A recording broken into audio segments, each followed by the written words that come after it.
The stream of people coming in has abated, and why don't we kick this off?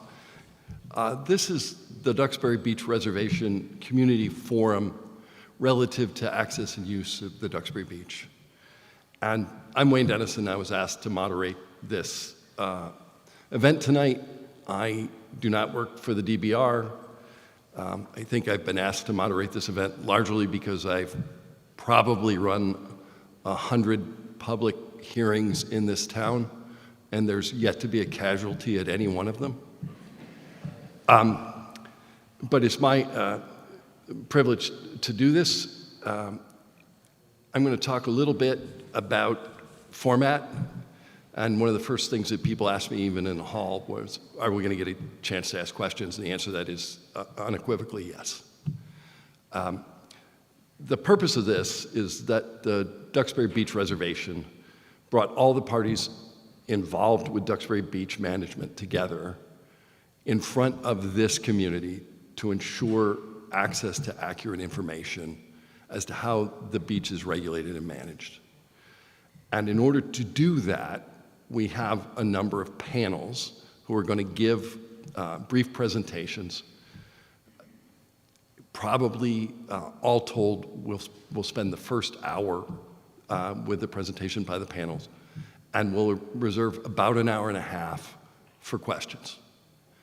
And with respect to the format of the questions, there will be microphones in the back. We'll do this largely like we do town meeting. We'll line up. You can ask your question. I'm going to ask. I understand that from time to time, people need to provide some factual background in order to ask a question, but ultimately, we're not looking for speeches here. What we're hoping to do is have a community forum where people ask questions, and so we're going to do it one at a time. If you want to ask more than one question, you're going to have to go stand in the back of the line again, but there are a number of individuals here to answer questions and who will provide information relative to the beach and how it's regulated and used. So let me start with introducing those folk.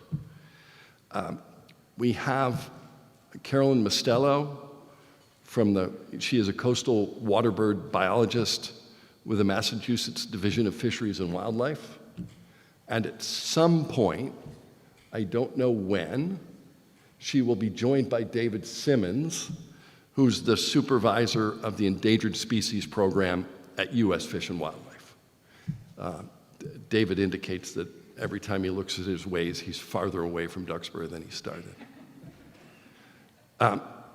From the town of Duxbury, we have Steve Studley, who's the Recreation Director, and Rainey Reed, whom everybody knows is the town manager. And we have a number of people from the Duxbury Beach Reservation, Chris Lutazzi, who's the executive director, Clark Hinckley, who's the president, Sue Rourke, the treasurer, and Andre Martini, who's the director. The way this will begin is that we're going to do presentations from the panels. At the conclusion of those, we'll open it up for questions. I would ask that the questions be generally directed to me or to a panel as opposed to a specific individual. The goal here, and I'm sure we will achieve it, is a robust and respectful discussion of the issues around a beach that I suspect everybody in this room loves. So with those as an opening remark, why don't I first turn it over to our friends, the state and federal regulators, Carolyn Mostello.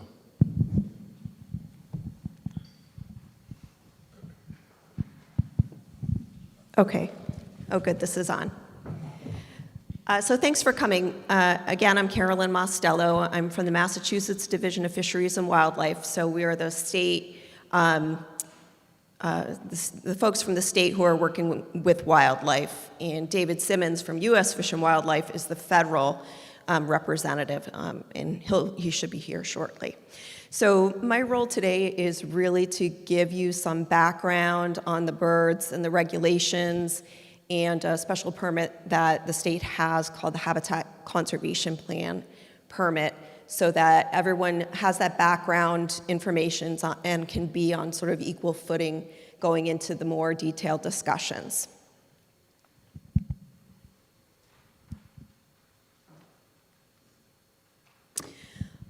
All right, so there are two species I want to touch on today that are found on Duxbury Beach, and they're rare species in the sense that they're listed, but they're the most widespread of our beach nesting birds that are listed, and that's the piping plover and the least tern.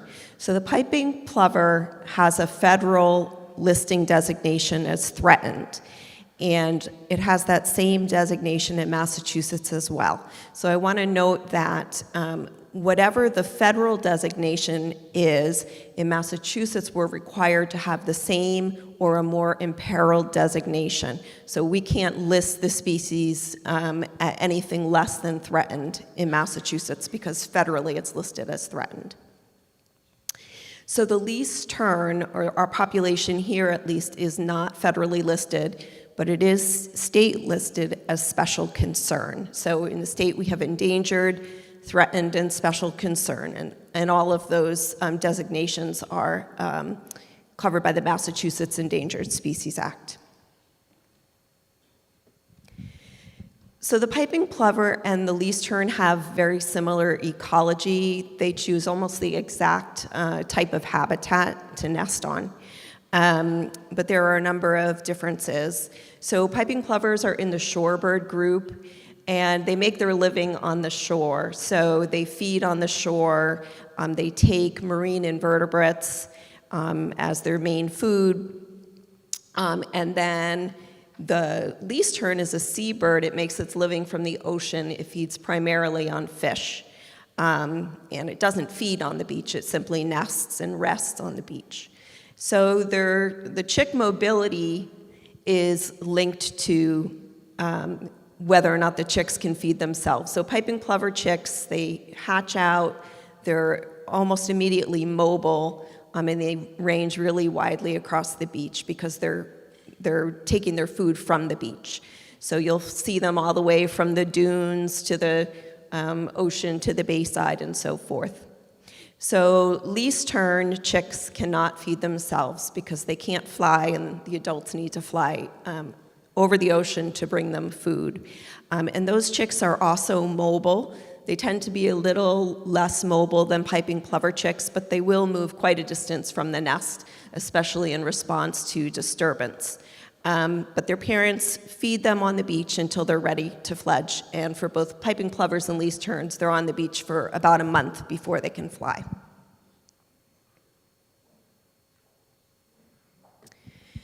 So both of the species experience similar threats. After all, they're nesting in the exact same habitat and they overlap. So those threats led to severely reduced populations. And the main threats were hunting, loss and degradation of habitat, disturbance by humans and pets, and destruction of eggs and chicks by vehicles. So hunting is not an issue in the Northeast anymore. This isn't something that's impacting our populations. But the rest of those threats are still remain threats, and we're still actively trying to manage those threats. And then an additional stressor on the populations now is climate change. We're seeing these increasing storms, storm frequencies, increasing severity of storms, and so forth, sea level rise, and all of these things are threats to the populations. They're going to be changing the nesting habitat for these birds, making the nesting habitat lower and shorter and less resilient to change. So I briefly just want to mention the relevant laws and policies that underlie our regulation and management of these birds. So first is the U.S. Endangered Species Act, and it prohibits take. And you'll hear that word multiple times throughout my presentation. So take is defined as harm, harassment, mortality, injury, and so forth. And it's the U.S. Fish and Wildlife Service that administers the regulations associated with the Endangered Species Act. Massachusetts has a parallel act called the Massachusetts Endangered Species Act. Its relevance is basically the same as the Endangered Species Act. And my agency, the Massachusetts Division of Fisheries and Wildlife, is the regulatory authority there. We also in Massachusetts have a very strong Wetlands Protection Act, and that act prohibits short and long-term impacts on rare species habitat. So those rare species that nest in wetlands habitats like piping plovers and least terns do. And the regulatory authorities there are the Mass Department of Environmental Protection, and in rare species habitat, Mass Wildlife. We also talk a lot about the guidelines in Massachusetts and on the Atlantic coast as in its entirety when we talk about plovers and to a certain extent terns. The guidelines in Massachusetts are guidelines for managing recreational use of beaches to protect piping plovers, terns, and their habitats. So these are Mass Wildlife's guidelines for how to avoid take, and I'll get into that in the next slide. And then the U.S. Fish and Wildlife Service has their own version of the guidelines that's specific to piping plovers.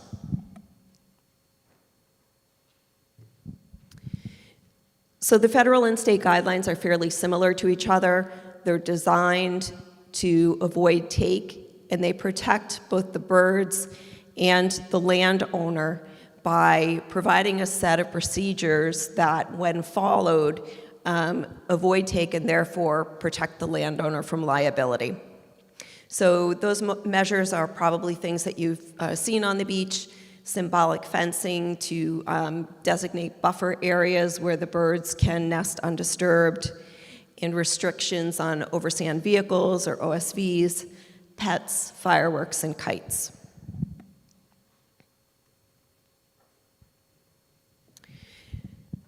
So I just wanted to put up this diagram of how the regulators work together on regulations, beach nesting bird regulations. So as I mentioned before, the birds are regulated by Mass Wildlife and the U.S. Fish and Wildlife Service. The wetland resource areas those are the wetland resource areas designated in the Wetlands Protection Act. They include things like coastal beach and coastal dune, where that plovers and terns rely on for nesting. So the local conservation commission administers the Wetlands Protection Act under Mass DEP authority. So if it's birds only, Mass Wildlife is the regulator. If it's wetland areas only, it's Mass DEP and the Conservation Commission. And then where they intersect, the Conservation Commission and Mass Wildlife jointly regulate. So a lot of these things that involve plovers and terns are regulated both by Mass DEP/Conservation Commission as well as Mass Wildlife. But what I do want to point out is that the beach owner or beach managers, they adhere to the regulations. They aren't the regulators. So they're not deciding on what can and can't happen with respect to the birds or the wetlands habitat. It's the regulators that make those decisions. So just to give you some examples of projects or activities that might be regulated in beach nesting bird habitat, this is it's not an all-inclusive list, but things like beach raking, dune grass planting, OSV use, beach road maintenance, dredging, dune nourishment, and construction. So lots of things can trigger a review by a regulatory agency in Massachusetts on the beach, and probably anywhere else. So when Mass Wildlife approves projects in rare species habitat on the beach, we will approve the project with conditions to avoid take of beach nesting birds and their habitat. So those types of things include time of year restrictions. For instance, we generally wouldn't allow construction to occur during the beach nesting bird season. It would have to occur outside of that window. We would specify very gentle slopes for the dunes because the birds are deterred from nesting by steep dunes. Managing vehicle traffic on beach travel corridors so the birds don't get run over or disturbed. And then following the guidelines is always a facet of an approval in beach nesting bird habitat.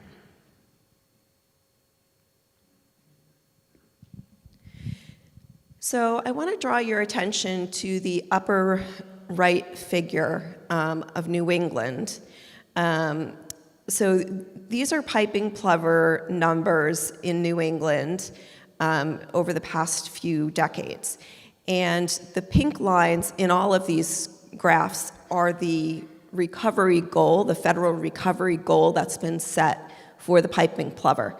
So you can see that in New England, we've exceeded the recovery goal of population size for the piping plover.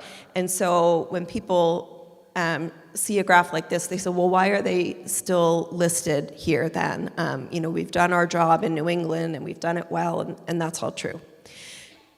So the piping plover is part of the Atlantic coast population, and that's the federally listed population that nests from southern Canada down to South Carolina. And it's divided into 4 recovery units: Eastern Canada, New England, New York, New Jersey, and the Southern Recovery Unit. So even though it's doing really well in New England, we can't delist it in Massachusetts because we have to list it at the same or more imperiled status as the U.S. Fish and Wildlife Service, as I talked about already. And the U.S. Fish and Wildlife Service is not ready to delist the piping plover because it's doing poorly, quite poorly in Eastern Canada and in the Southern Recovery Unit. And New York, New Jersey is really, really struggling now after, seeming like they were on a good track. So that listing status is really tied to the whole population and not just Massachusetts. So in order to delist the piping plover, there are multiple goals that have to be met. And 3 of them are sustained abundance goals, so they have to reach a population size of X, and it's different for each recovery unit, and that has to be sustained. It can't just be for 1 year. It has to be ongoing, sustained population goal being met or exceeded.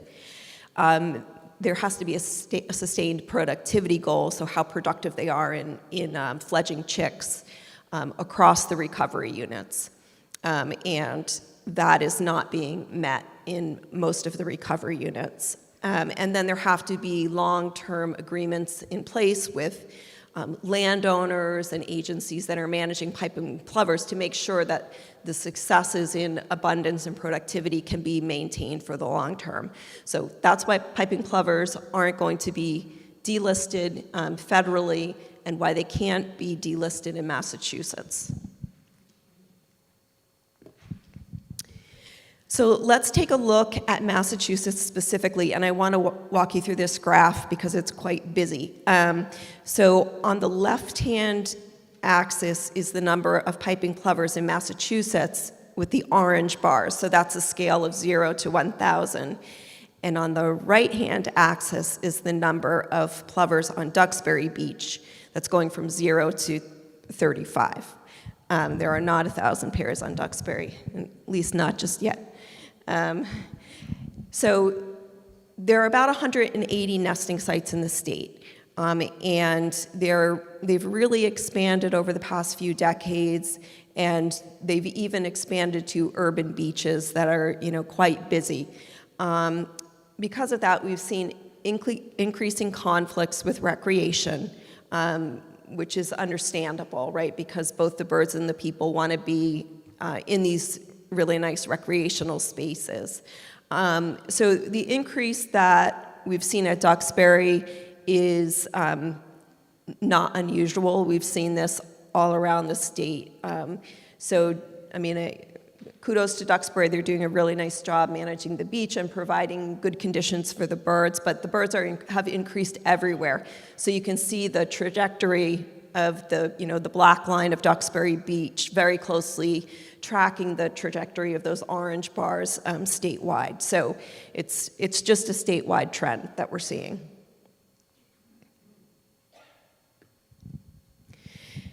So realizing that there's a lot of strain on beach managers and beach owners, we've tried to provide some relief to them through our piping plover habitat conservation plan program to allow greater recreational access. So this program has been active since 2016. It's a program to balance conservation of piping plovers with public access.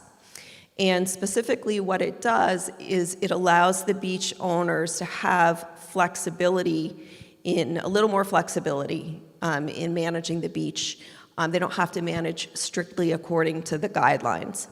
So Mass Wildlife has what's called an incidental take permit that was granted by the U.S. Fish and Wildlife Service.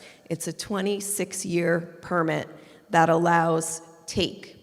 So Mass Wildlife is the permit holder, and then we issue sub-permits to beach owners that allow them to participate in the program, and it authorizes them for certain types of take to allow increased beach access.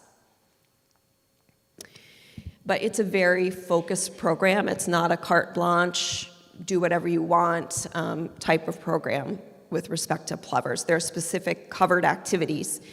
There are 3 covered activities. One is recreation and beach operations. Another is overseeing vehicle use in the vicinity of unfledged chicks. And then a third is use of improved roads and parking lots in the vicinity of unfledged chicks. So participants have to follow the guidelines except where they're specifically authorized to deviate from the guidelines through their participation in the HCP program. So I want to point out that the HCP is drawing on some really finite resources.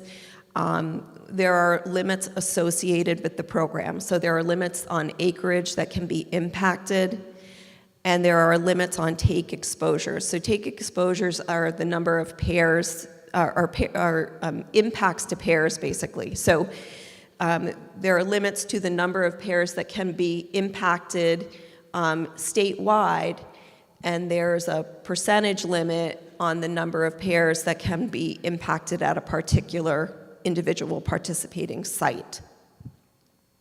So Mass Wildlife might not be able to authorize all of the take exposures in the future because we do have that statewide limit that we always need to be cognizant of, and we can't expose more pairs than our permit allows. So it's very finite in that sense.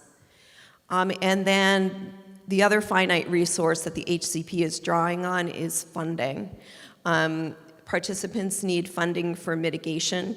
They have to mitigate for each take exposure that they're permitted for. So if they impact one pair of plovers on the beach, they have to mitigate for between 2.5 and 3 additional pairs, depending on what their covered activities are. So it's approximately a 3-to-1 mitigation ratio. So that's costly for the participant. They also have to implement pretty extensive avoidance and minimization measures to reduce their likelihood of take. So they're authorized for take under the permit as long as they're doing their best to avoid it. So that's where those avoidance and minimization measures come in. And then there are pretty significant monitoring requirements management requirements, and reporting requirements. The Duxbury Beach Reservation has been participating in the HCP program since 2018, and they're authorized now for 2 covered activities: roads and parking lots, and recreation and beach operations. And I think that they pretty significantly demonstrated their commitment to allowing recreation on the beach when they lobbied us several years ago to increase the percentage of pairs that could be affected at any single beach. So that was our first amendment that we put through to increase the percentage of the population at each individual beach that could be impacted, and that was specifically through DBR's advocacy to allow more recreational access. So currently, the reservation is permitted for the highest number of take exposures of any single participating beach. And they're taking up a significant number of the take exposures available. So we've got 11 permit sites, including a federal site that's not actually permitted by us, but still factors into our allocation. So there are 11 sites, including Duxbury. We've got 10 sites sharing about 77% of the take exposure allocation, and Duxbury Beach on its own is taking up about 21% of the state limit. And currently we only have 1 take exposure that hasn't been allocated. So I understand how frustrating it is when the birds are occupying a large portion of the beach and they're restricting recreational activities. But without the HCP, the closures would be more extensive and they would be in place for much longer.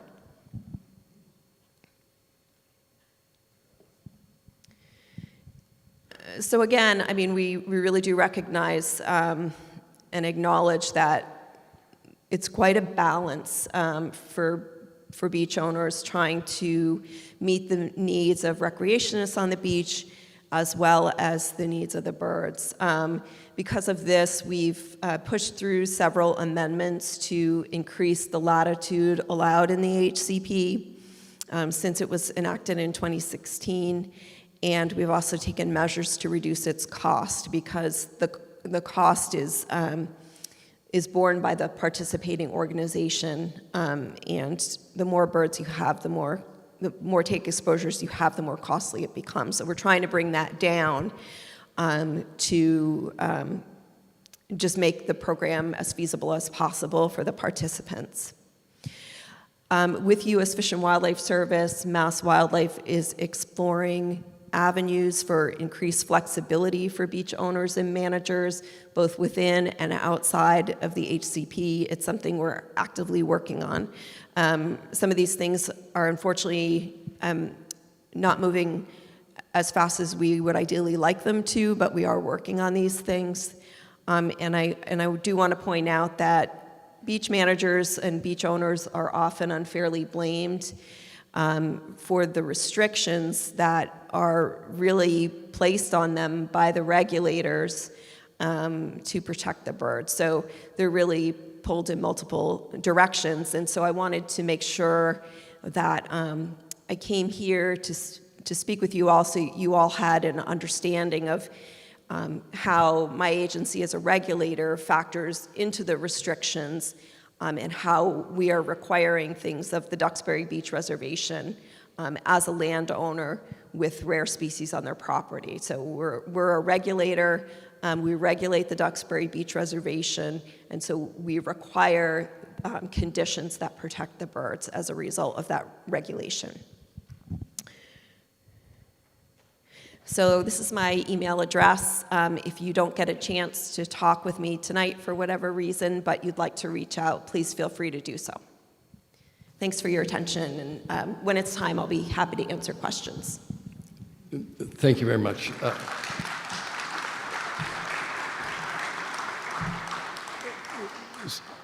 So As I said, we're going to open this up to questions and answers after the presentation. Ms. Mostello has graciously agreed to stay and answer questions as they come. Why don't we hear next from the Duxbury Beach Reservation? And to lead that off, why don't we ask for the President, Clark Hinckley, to provide some comments. David came, just arrived. Oh, okay. I did not notice Mr. Simmons' arrival. Mr. Simmons is the Supervisor, Endangered Species Program, U.S. Fish and Wildlife. And Mr. Simmons, if you have a few words to say about the manner in which the beach is regulated by the federal government, that would be great.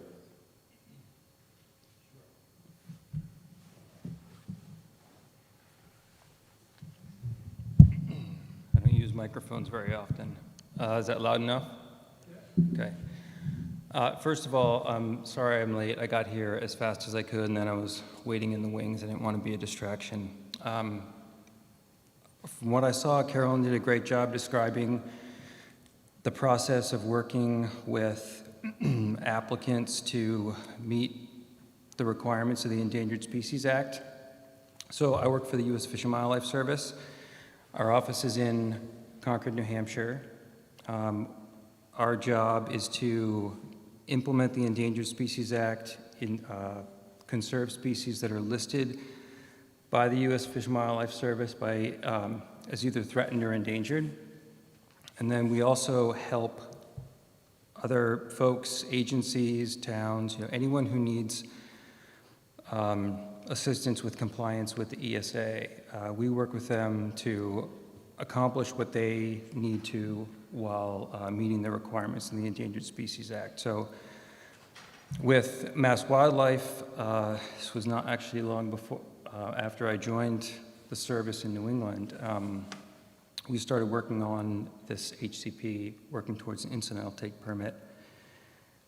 And as Carolyn mentioned, there's specific criteria that need to be met to protect the species that are going to be on the permit, and those get extended. So when we prepared the HCP with Mass Wildlife, we got to a point where the document and the applicant met the criteria, and we could issue a permit, and then we work with Mass Wildlife as they implement that plan, and then so by extension, that's where Duxbury came in. And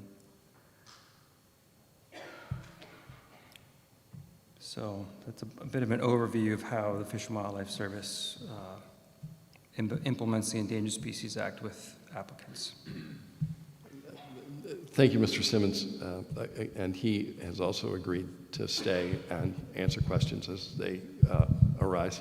So why don't we hear from Clark Hinckley, the president of the Duxbury Reservation.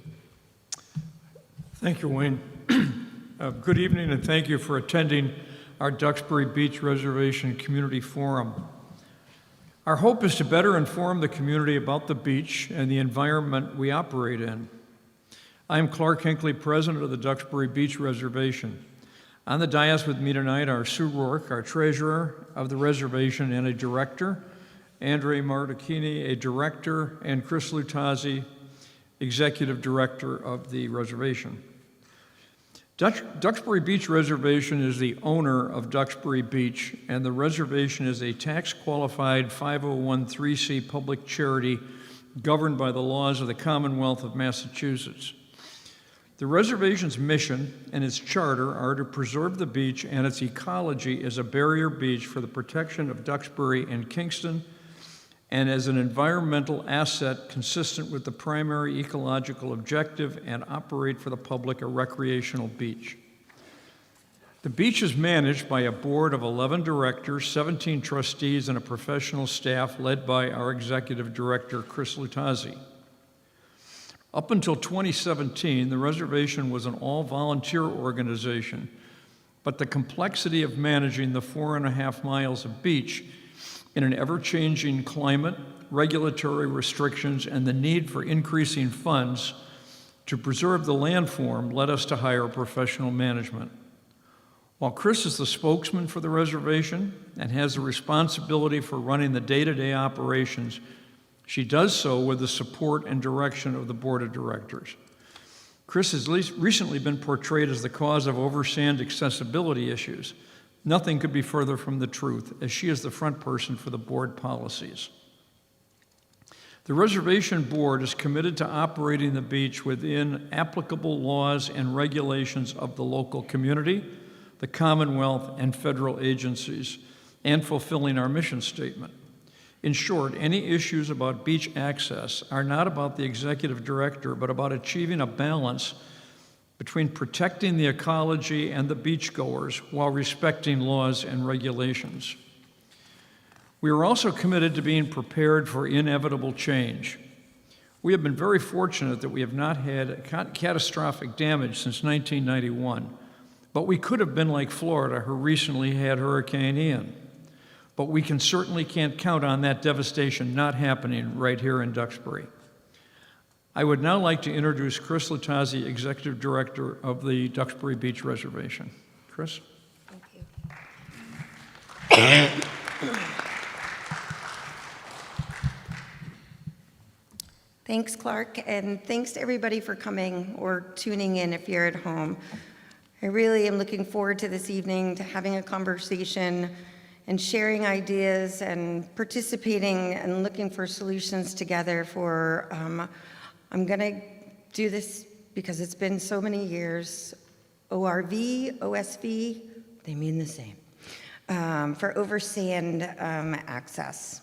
We're here for one reason, all of us, I think, is that we all love Duxbury Beach. Whether it's winter walks looking for seals, or you're doing the Tuesday night yoga, where you like to have campfires on the beach. I totally understand. I've been with a professional, what I call a professional OSVer.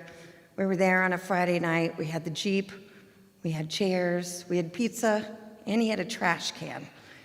So I understand what it means to like the beach and want to be there. In the 1940s, my dad came here to help his fiance build one of the first homes on Garnet Saquesh.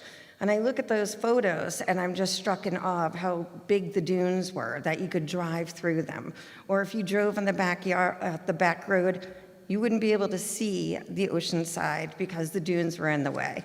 I look at those and I get pretty jealous, to be honest. DBR was created to ensure the barrier beach remained open to all, rather than a chosen few. And that mission still continues today, 104 years later. DBR has been and is committed to remaining to be a champion for everyone to ensure that they can enjoy the beach. If you look around up and down Massachusetts coastline, we're all feeling the challenges around OSV access. There's increased erosion, loss of beach, more visitation, and record-breaking plover prayers.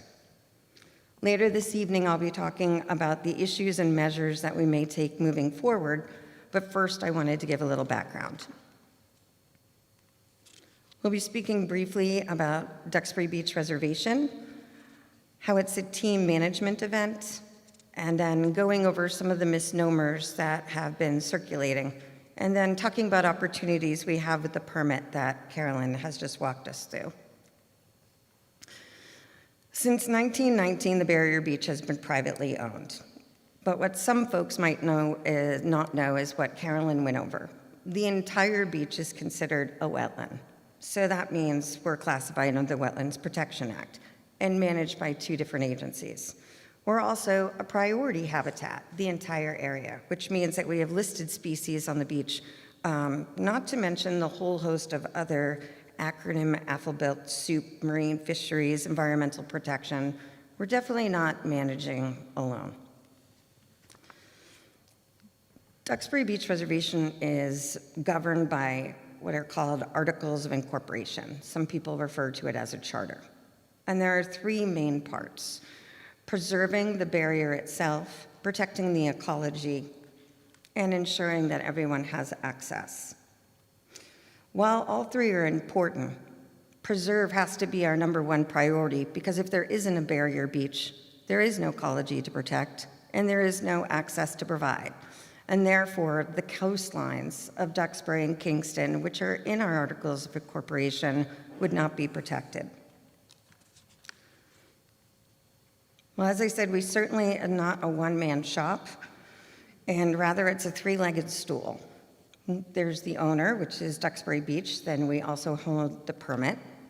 There's the town that manages the beach and invites people to come. And then the agencies and regulators to ensure that we abide by all the regulations. I just wanted to point out here on the bottom of the slide, it mentions non-essential vehicles. And that is basically a way of saying recreational vehicles. They're not essential to be there. They're not fire, police, or homeowners. And that's what all of us are when we visit the beach. So now I wanted to move into some of the topics that have been buzzing around. Many times I've heard or read, why doesn't Duxbury Beach do this when another beach does? And simply put, there are no two sites that are alike, and these images put it into perspective.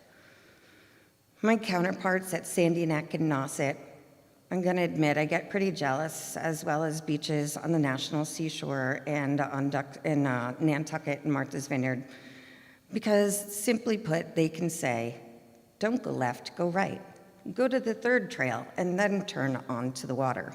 Duxbury Beach, as we all know, is much narrower. We don't have the opportunity to take a left or a right going around a beach. We have a small corridor and a ribbon of sand to drive on. Some folks think that DBR is creating a bird sanctuary.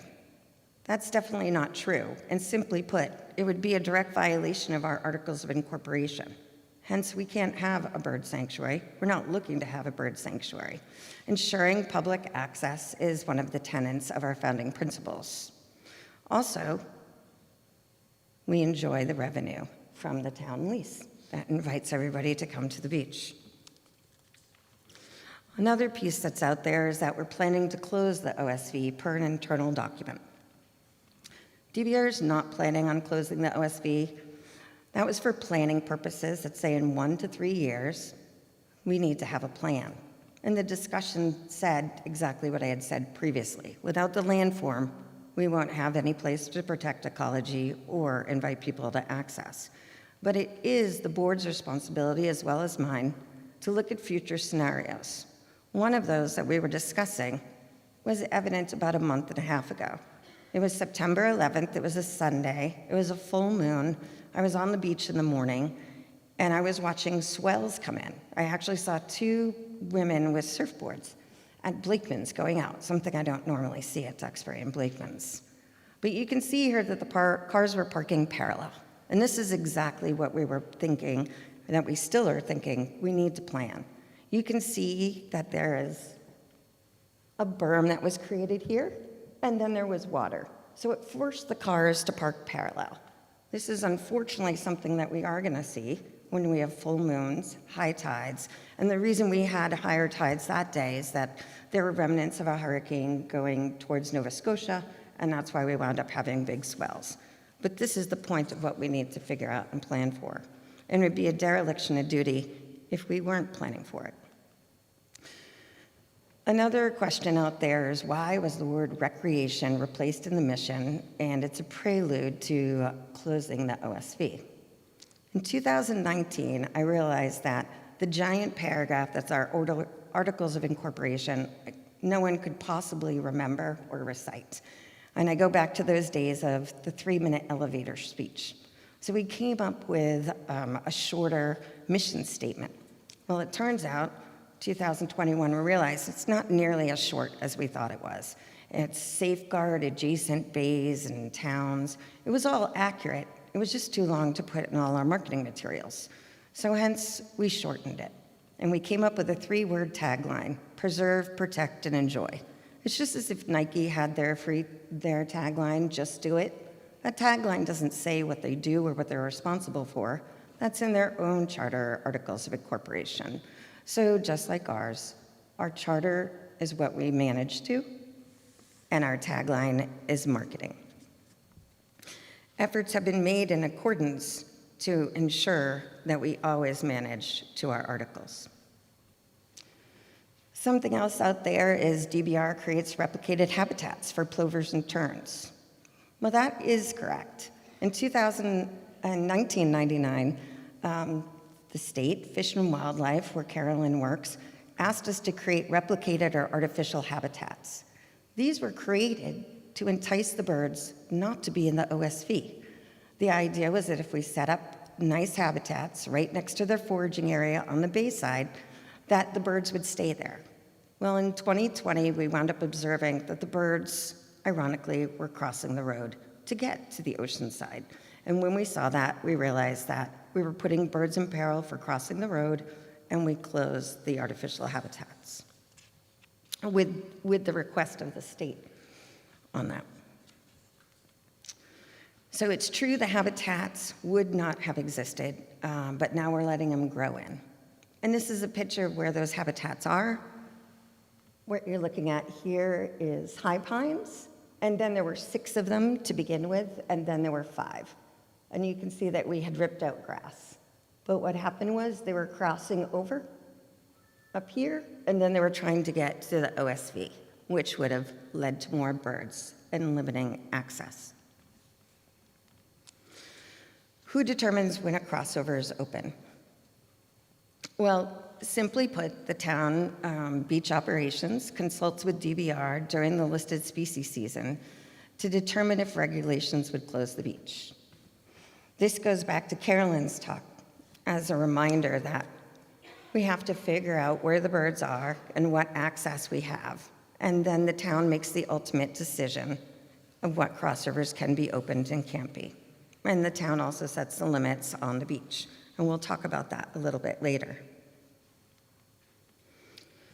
So as a reminder, we have a permit that allows the beach owner to expose plovers to risk. The owner applies for participation and requests a number of takes. I refer to them as tokens because it makes it easier for me. You spend a token, you don't get the token back after you spend it. The goal isn't to educate everybody here on how to manage listed species, but I wanted to run through a couple things that I think might help make it clearer. So there are covered activities, as Carolyn said. The first one in no order is use of roads and parking lots in vicinity of unfledged chicks. Our entire property falls under this category because we have a road that runs right through the entire priority habitat. So we definitely have a permit for this. The second is recreational management that can be broken into 3 levels. Reduce the fencing around a nest, reduce proactive fencing for the habitat, and nest moving. And we also have a permit for that. The third is OSV use in the vicinity that some people might have heard of. That's escorting vehicles. We'll talk about that in the next presentation, but we do not have a permit for that.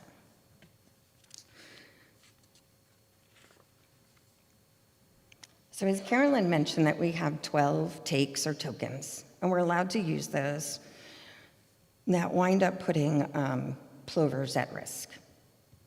So first we have to decide how much mitigation we need, how many plovers are literally going to cross the road in any given season, and then ask the state and show that we can do mitigation for those. So as Carolyn said, we have more tokens than anybody else in the state.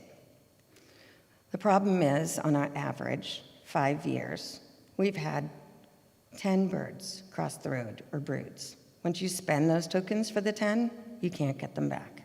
That leaves us 2 tokens left to use barriers or herding. If we use one, we've spent one. Deter nesting, reduce nesting, and move the nest. So let's say we use all of those. What happens? That means that our entire property would be closed. If we run out of tokens, we don't have a permit, and we can't drive through our property because it's priority habitat. This isn't having to do with driving on the beach.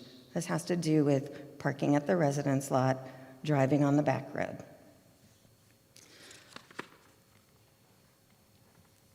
Just because you have a permit doesn't mean you can actually implement. There's a couple things that you need. One is you must receive the permit. Then you must have the funding for the exposures. You must have experts on the beach that see that there's an opportunity to use something, and the birds have to cooperate and be in the right place. If you can do that, you can take an action under your permit. This is a picture that I'm not normally used to showing because if I zoom in further, I get in trouble. But this shows you where the nests are distributed throughout our property. I point out where crossovers 1, 2, and 3 are. We're going to go into some examples, and it makes it a lot clearer. I think a picture of something works a lot better. So what we do is we track, my colleagues do, where all the nests are, where the openings are, every day, every bird movement, every GPS location, so we can figure out their ranges. If you look at other beaches, they're wider, they have different locations, and they're spread out. So in general, on Duxbury Beach, there are 3 main reasons why parts of the beach would be closed. Setbacks for nests, setbacks for chicks, or chicks have entered the road or parking lot. And remember, the property is 4 miles long, 4.5, so that's 4.5 miles of road. And I put the dates in here because it gives you a kind of an idea of what we're looking at for nests. And it looks like in the beginning of late April that we'll have nests. But the last nest to be laid in Massachusetts, I believe, was July 12th. There's some party that we have that's around that time that we're like, okay, we've made it past the 12th. On record, there's never been a nest laid since then. So basically, it has to do with what human activity you want to do and at what life stage is the bird. Is it an egg? Is it a chick? So I'm all for pictures and graphics. What we're looking at here is crossover 2. This is also where you do the big turnaround, and this is High Pines. Make sense? Nod. Thanks. So let's say we have a nest. The first thing we need to do is fence it 50 meters. I was kind of lazy and I didn't do a circle, but it's 50 meters all around. My joke is always, if we actually fenced it 50 meters, our fencing would be in Cape Cod Bay, because we don't have 50 meters on the beach. But if the nest is there, we fence it 50 meters, and that means the crossover is open, hence the green check mark. Once the nest hatches, the chicks hopefully stay in a small area. That's called a brood range, and that's the little opening where the chicks are right now. The fencing then has to grow from 50 meters to 200 meters. When that happens, you can see that the crossover is close. If you watch the birds like we do, I'd say like a hawk, but that's probably a bad analogy. We watch the birds really carefully, and after 7 days, if they haven't moved out of that small range, then we're able to reduce the fencing to 100 meters, and the crossover opens again. The situation happens that these birds don't stay still too much. So when they move, then we have 100 meters, and the crossover closes again. There's also some notes about that there's no requirements for least turn protection. And I apologize. I know that Carolyn's gone through this, but it's important to know that least turns are protected in Massachusetts endangered species.